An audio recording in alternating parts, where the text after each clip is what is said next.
ომთან დაკავშირებით ფიქრობ აშკარაა, რომ რუსები ბრძოლის ველზე იმარჯვებენ. უკრაინის არმიის მეთაურმა აღიარა, რომ ტერი მათ ფრონტზე რიცხობრივად 3:1 პროპორციით აღემატება, ხოლო ზოგიერთ კრიტიკულ წერტილებში ეს პროპორცია 6:1-ს კი აღწევს. ამასთანავე, თუ შევხედავთ საცეცხლე ძალთა ბალანსს, აქაც რუსებს აქვთ დიდი უპირატესობა. რუსეთი ნელა, თუმცა დამაჯერებლად იმარჯვებს ომში, უკრაინელები კი მარცხდებიან. ჩნდება შეკითხვა, რის გაკეთება შეუძლია ამ დროს დასავლეთს.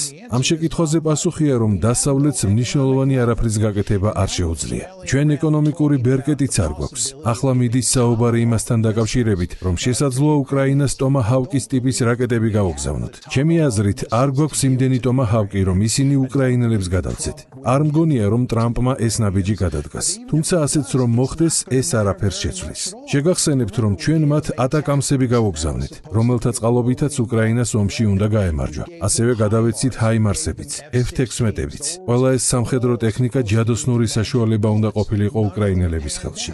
იდეა, რომ უკრაინელებისთვის ტომაჰავკების გადაცემა ომის სცენარს შეცვლის რუსეთის წინააღმდეგ და უკრაინის სასარგებლოდ ილუზორულია.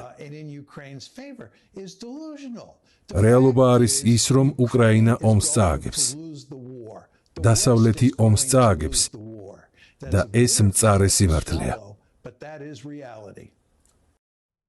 გამოიწერე და გაიგე ამბები ლიბერალური ცენზურის გარეშე.